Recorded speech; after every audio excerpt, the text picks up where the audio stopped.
On Thursday, September 19, 1996, William Dempsey left for Holland, and the adventure was exciting from the get-go. As the young American settled into his window seat, a bombshell of a girl around his age with pronounced cheeks, Mediterranean blue eyes, and hair the color of dark chocolate trudged up to the seat next to him and said, "Hello, I believe that I have the seat next to you." The girl attempted to store her luggage in the overhead compartment. "Oh, let me get that for you," William said, thinking, what in the hell just walked into my life? "But don't," she told him. William wasn't sure what she meant. He said, "My name's William." "William," she said, shaking his hand. "I am Greta. It is very nice to meet you." "Where are you from?" he asked. "I come from Holland." "No kidding," William replied. "That's where I'm headed." "So, have you vacationed on?" William wondered if all Dutch people talked this way. "Yeah, something like that," he replied, trying to pronounce the word succinctly for her benefit. "So, what's it like over there, anyway?" "We have very lovely country," Greta said in her brittle accent. "Very much freeze in winters. It's very quite cold when we get to Amsterdam." William was glad that he had packed his jacket. He said, "I've never flown before." Greta teased, "I have been told that the takeoff is the most dangerous part from the flight." "Well, that's good to know," William said, flirting. The 747 taxied down the runway like 1,000 bulls raging after a matador. It reminded William of the port back home, the constant hum of hundreds of air conditioning units working independently to cool millions of pounds of fruit. He hoped to see some nice aerial shots of New Orleans, as well as the Mississippi Gulf Coast. He had always wondered what it looked like from the sky. As the plane left the ground, William was forced to swallow the new emotion. His gut sensed the bottom of the plane trying to catch up with its trajectory. Once airborne, over the loudspeaker, in a melodic voice, the captain announced, "Good morning, ladies and gentlemen. We are expecting a smooth flight with no delays. Sit back, buckle up, and enjoy the flight." 15 minutes later, William could see the Mississippi Gulf Coast.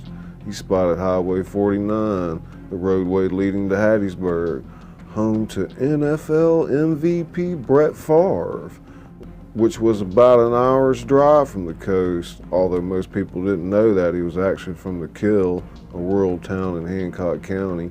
Next, William spotted the beach, line edging the Mississippi Sound, and the Barrier Islands, Mexico. Damn, it's a big world out there, he thought excitedly. He wondered about Holland and if he'd ever actually find his brother, or himself for that matter. When Josh van den Berg entered the room wearing a burgundy terry cloth robe and a pair of blue polka-dotted shower slippers, he had one thing on his mind: breakfast. "Food," his grouchy stomach said to him, grumbling. Through the sliding glass door leading onto the terrace, he watched as the sun peeked over the eastern dike. The faintest hint of an orange glow crept through the city, to his home where a line of demarcation engraved itself on the wooden floor. As he stepped into this illumination, a ginger carroty glow radiated from his soft white hair. While the big man removed provisions from the pantry and refrigerator, he tried not to make too much noise, but soon gave up because he knew preparing a mammoth breakfast was no muted task. Hannah was still asleep upstairs, recovering from a hangover, no doubt. He remembered her wobbling in the night before, lilting out the neck about all kinds of bullshit. The fact that she was drinking so heavily nowadays led him to believe that the events taking place in her life had gotten to her. Personally, He had had enough of this American and his bullshit. The lad seemed to be nothing but a harvester of sorrows. Again, the problem was Hannah loved the bloke. For all intents and purposes, Josh van den Berg wanted to finish this charade and move on with his life, with Hannah, of course, there at his side. Maybe helping this American again would bring them closer, he thought. A seed of hope, perhaps. In truth, notwithstanding Hannah's feelings, Josh van den Berg knew that the younger Americans coming to Holland was a bad idea. The lad didn't speak a lick of Dutch, and he knew nothing about the soft drug industry. The big man felt that he was casting his daughter into uncharted waters. No, shark-infested waters, he said to himself. Nevertheless, here you are lending your hand once again. He remembered back 9 years prior when he felt the same uneasiness when he obtained the fake passport for Jimmy Dempsey, turning him into Jimmy Hunt. There had been risks then, and certainly there were risks now. It's a dangerous game no matter how you slice it. 9 years later, and here you are going through the same crap. One more time, and I'm done with it. She'll have to start making the right decisions after that. I swear it's the last time. Josh van den Berg brought her upstairs, moving about the second floor sluggishly. He would at least make her eat a healthy breakfast. He set out croissants and sunflower bread and cheese and ham and boiled eggs, then went back into the kitchen and hand-squeezed 6 oranges. Placed the finishing touches to the table spread. Finally, he took a seat.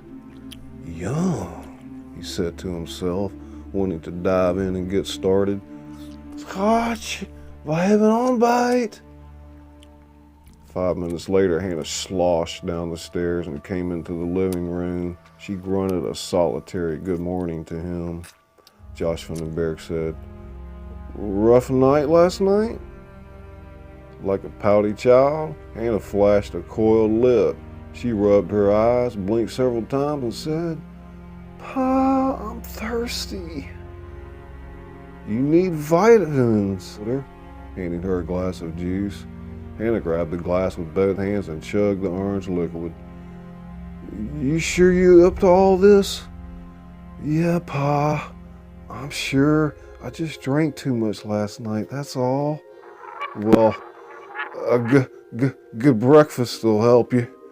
He handed her a croissant. "Here, eat this." "Can't I just have some coffee?" "You need to eat," her father intoned. "All right, Pa."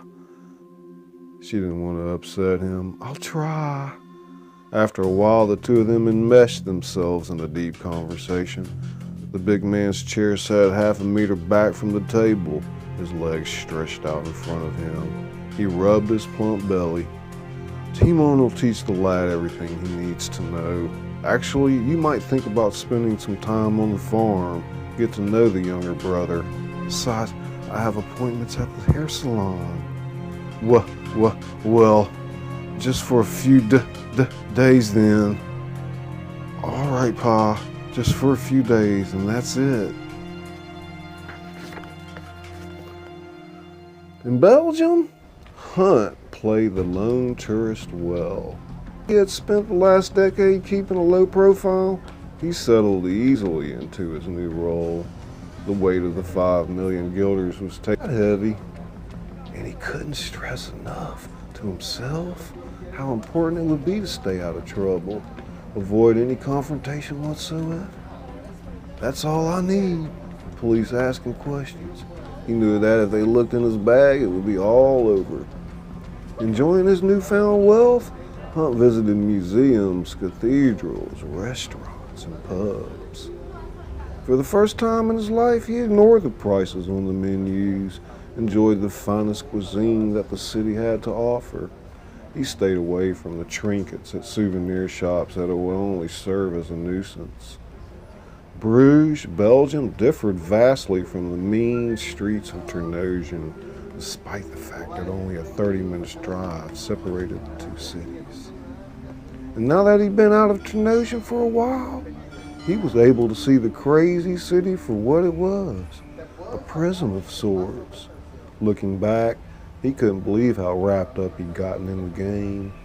He thought about Rutger, the platinum gangster, and wondered why his friend had not answered his phone calls. There was the remote possibility Hunt knew that Rutger had remained loyal to the family, and this, he also knew, could lead to disaster. He couldn't let that happen. It was probably why he barely told Rutger anything.